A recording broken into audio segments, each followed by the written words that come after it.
So hey loves, welcome back to my channel. I hope everybody is doing well and keeping safe. Now to all new subscribers, welcome to the family, to the returning subs. What it do, guys? What it do, fam? Before I start with today's video, I just want to say that I'm going to be uploading every Wednesday at 5 p.m. and any bonus videos I'm going to be uploading on a Sunday at 12. But besides that, let us get into today's video. Renting tips 101 by yours truly. Why? Because I have been renting apartments since first year, so that's 2010. So I'm experienced in this department. 10 years young, it's 11 years now. So today's video is basically about do's and don'ts of renting an apartment, how to protect your deposit, and basically decorating an apartment. Because a lot of people asked, how do you do this? How do you not do this? Should I do this? Should I not do this? So I'm answering all those questions in this video. So I'm going to basically divide this video into 5 sections. The first one is basically sharing versus living alone. The second one is basically the search. The third one is your lease agreement. The fourth one would be inspection, and the fifth one is basically how to decorate your rental apartment without affecting your deposit. So I'm going to be answering those questions, and yeah, give you my own living examples. I'll try to put as much videos and pictures as reference if I can find some from like way back, but it is my opinion. I just want to emphasize that it's my opinion, it is my journey.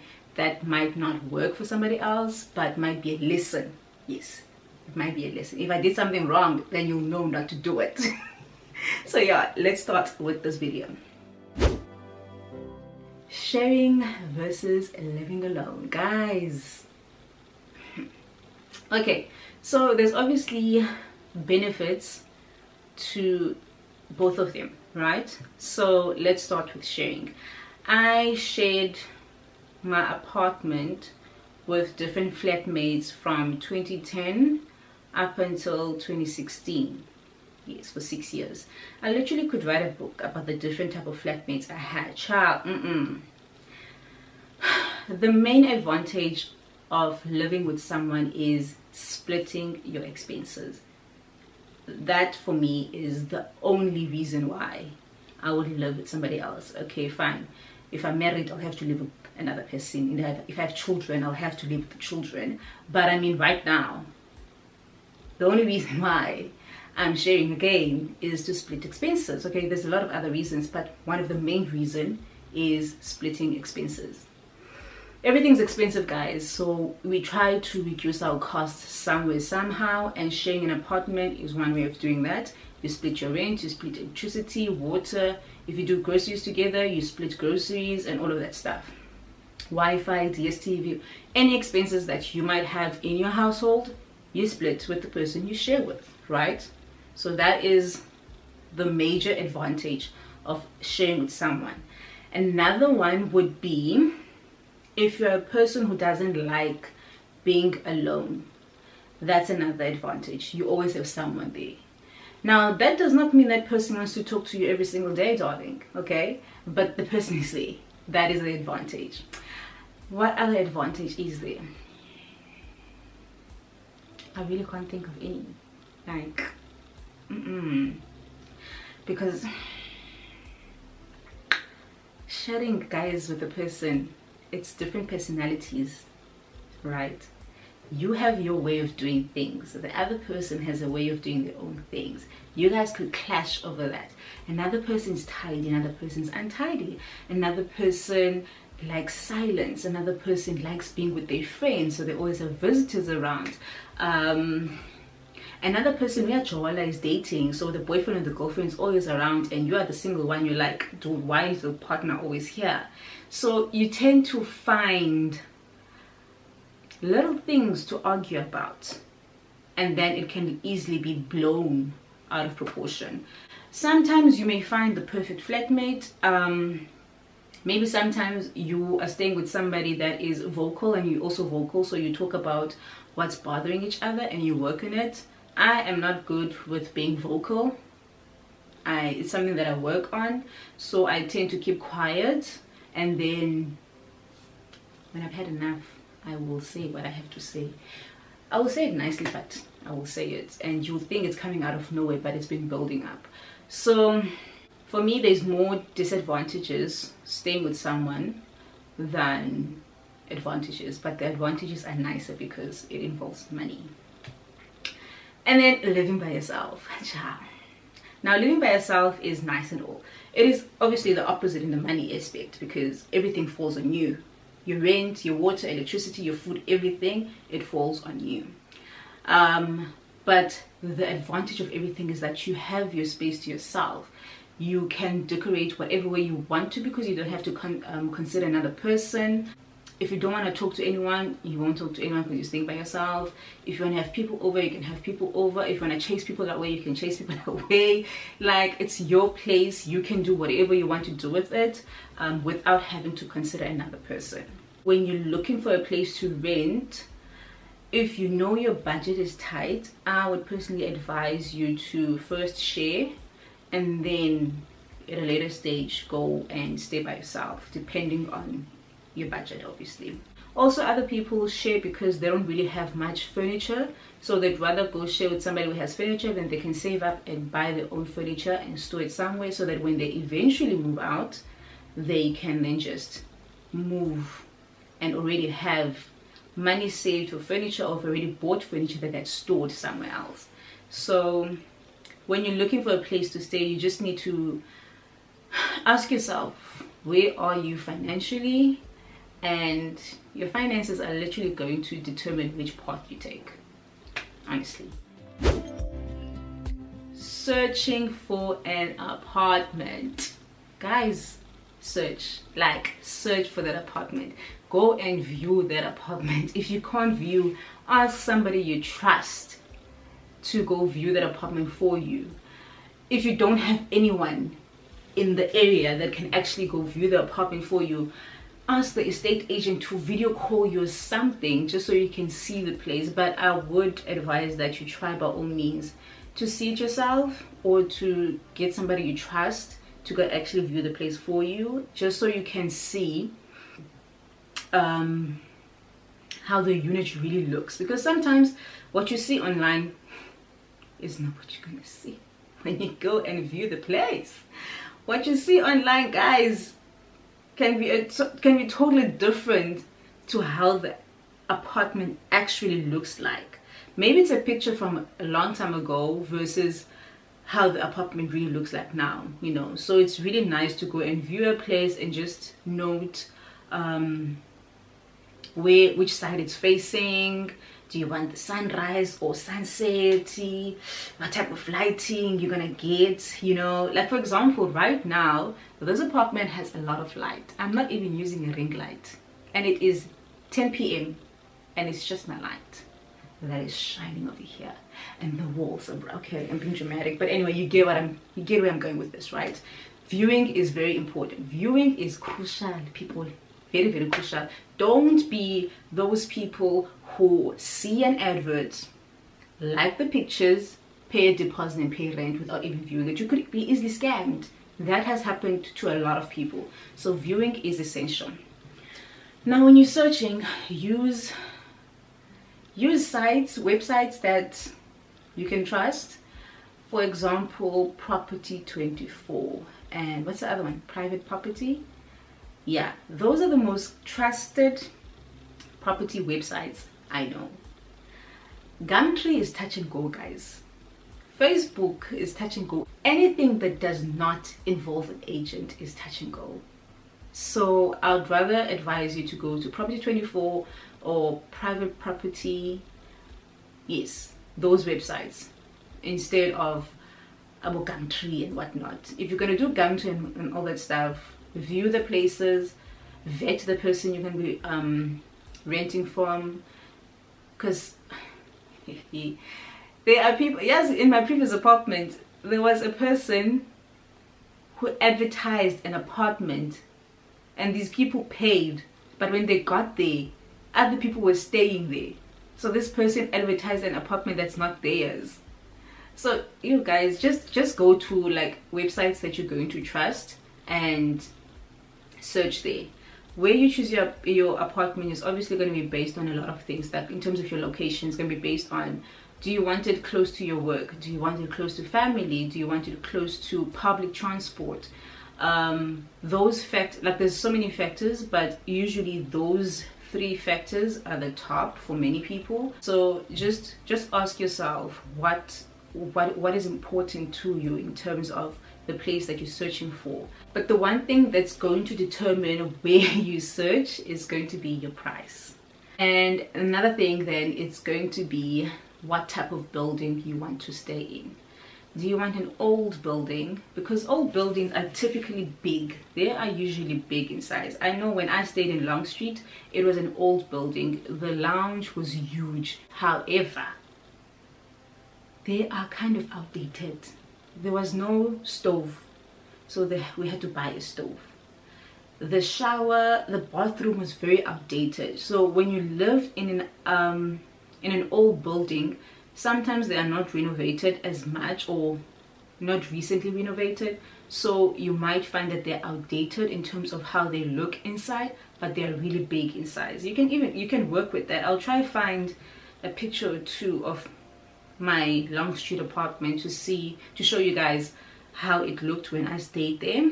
And then if you're looking for a newer building or a new apartment, then you'll find that most of them are actually kind of small. Like these new buildings are pretty small compared to previous buildings, but you'll find that they're more modern and they are more appealing to what you are looking for.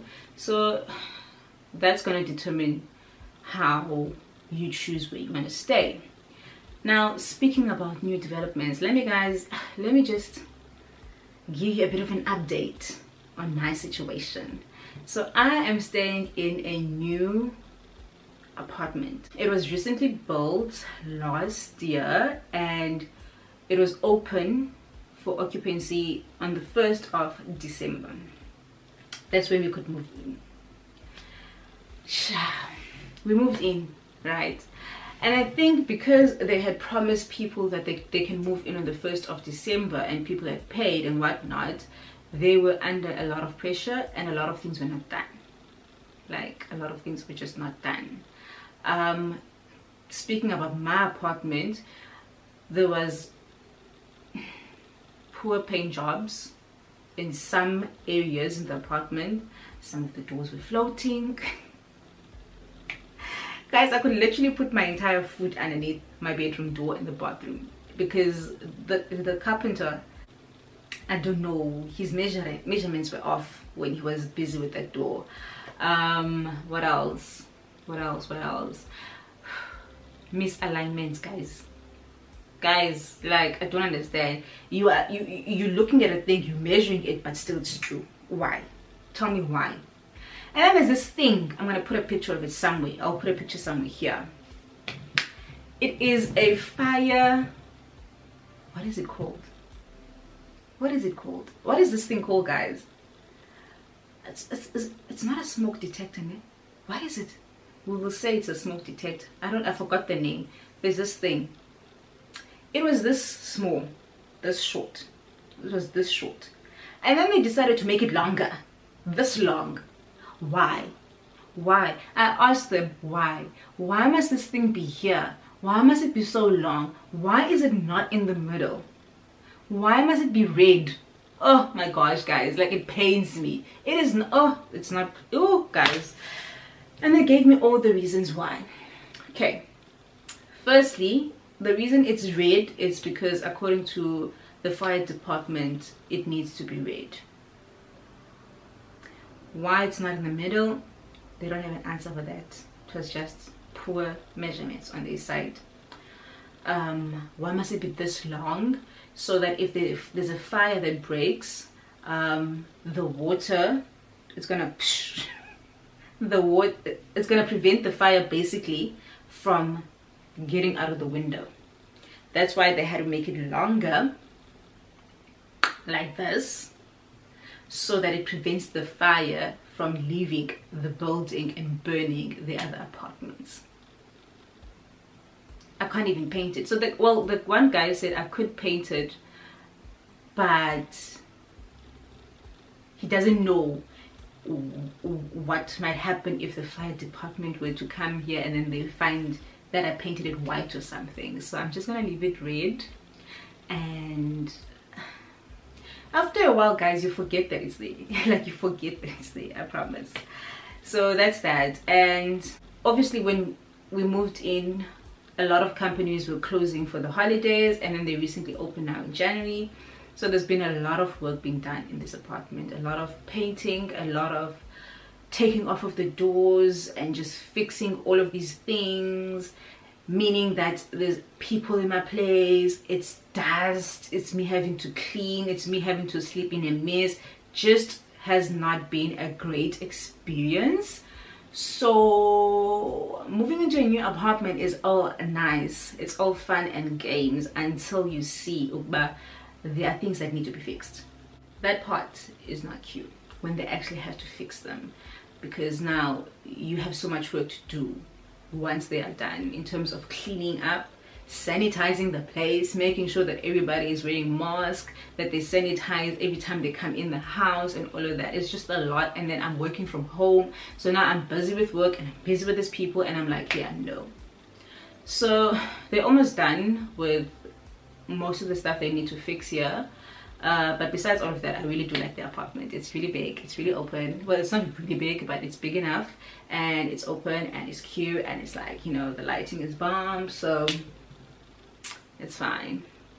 It's fine. So yeah, let me summarize the search part. Your location is determined by what you want.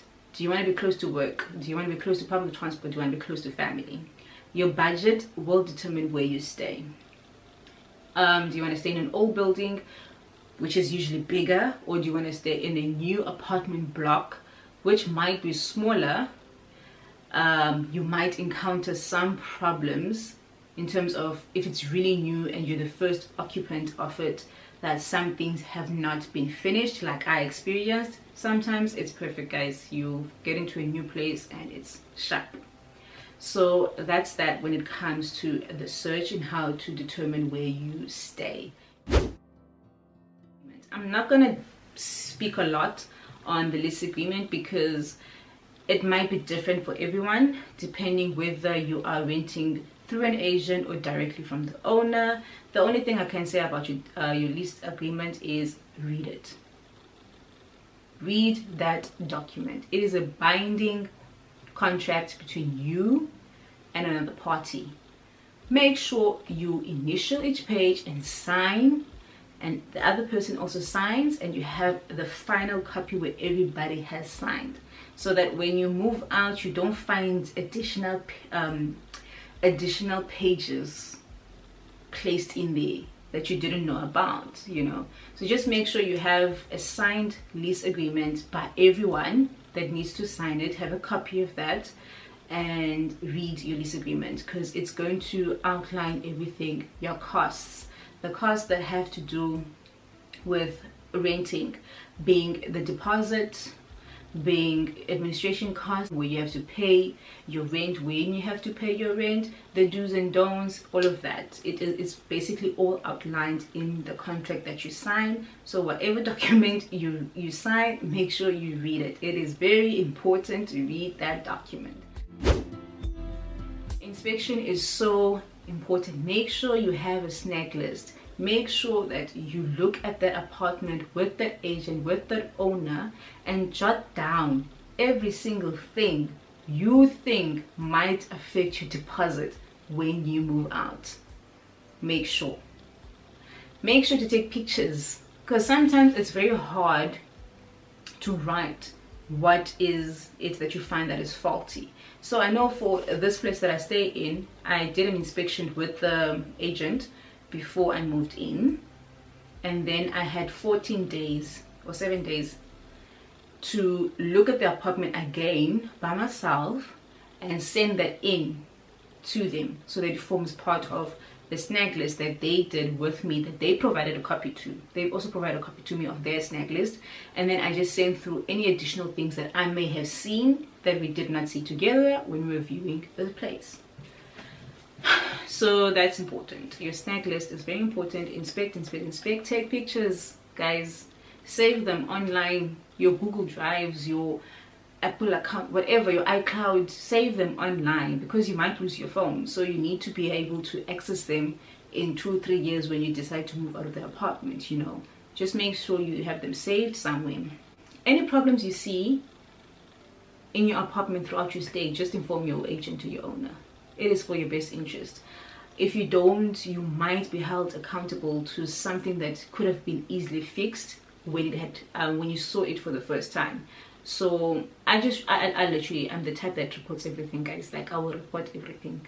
I will take pictures and I will show you, especially if I know that it is a wear and tear. I didn't cause it. It's pointless me reporting something I caused, because I'll have to fix it. So let me just fix it. But if I see it's not my fault, like if I see it's molding or it's anything, I'll report that, so that they know they have to fix that, because I did not do, or I did not cause that damage, you know. So report any damage that you see that you know you did not cause to your agent or your owner. And finally, decorating your apartment. Wow, I got so many questions when it comes to decorating a rental apartment, because a lot of people ask, how do you decorate in such a way that it does not affect your deposit? That's quite tricky. The only way you can decorate without affecting your deposit is by not doing anything that's going to alter the structure of the place you're staying in. So you will not put anything on the walls, you will not put any nails, nothing. You will leave it as it is, blank. Sleep in your bed, put your couch, your TV, move out. That is the only way you will not affect your deposit. However, where you stay, you want it to feel like a home, right? So you'll have to put some decor pieces there, and most of the time people want to hang stuff. So how do you go about doing that? So for anything that will alter how the structure of the building is, just ask permission from the agent, from the owner. In terms of hanging pictures and all that stuff, you can hang pictures, but just make sure that when you move out, you leave the place the way you found it. So you'll have to fill in those holes, repaint the place. That's the cost of making a place feel like a home. If you want that cozy feel, if you want to feel like you're at home, if you want to make your place look pretty, when you move out, you might need to repaint the place. You might need to put some polyester, what is it called, the thing that fills the hole. I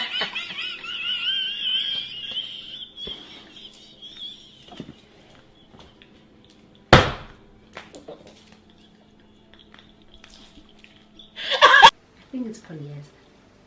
Sesethu. It's something, I forgot the name, but anyway, the whole filler. You're gonna do that.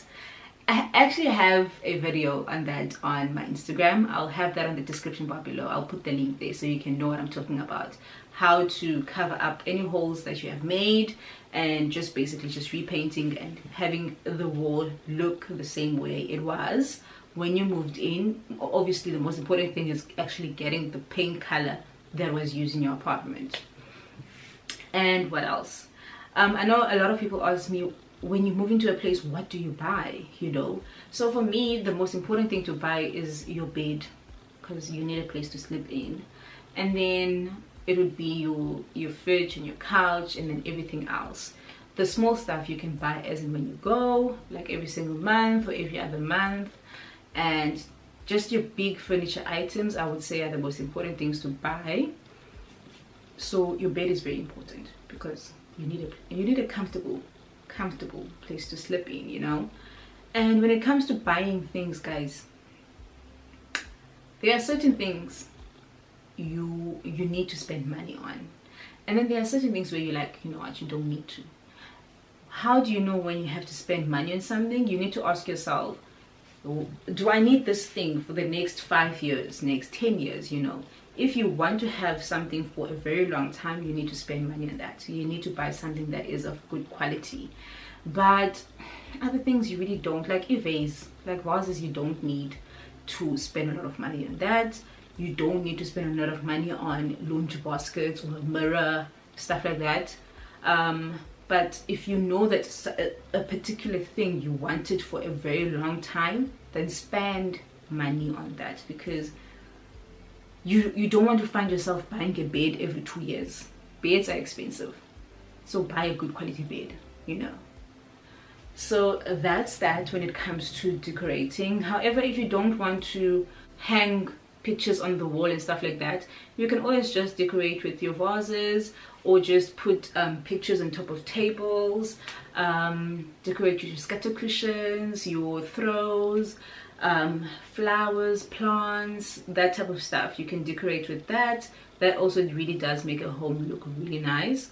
Places I go to buy my stuff is mostly Mr. Price Home, Superbalist, I go to Decofern, I go to Belleville Furniture, I go to a lot of random places. But I do my research online first, and then for my big furniture items I would look at the reviews, and based off that I would then decide whether I'm going to buy something or not.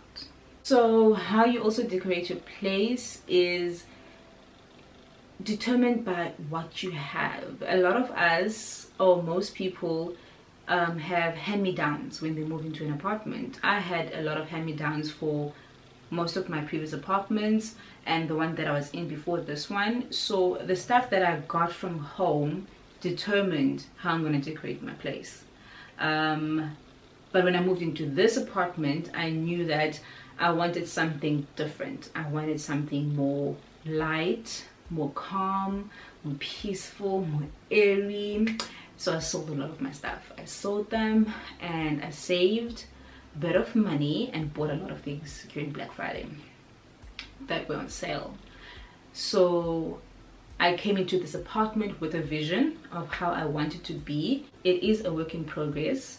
The one place that I do know is close to being what I wanted it to be is my bedroom, and everything else in the apartment is still very much work in progress.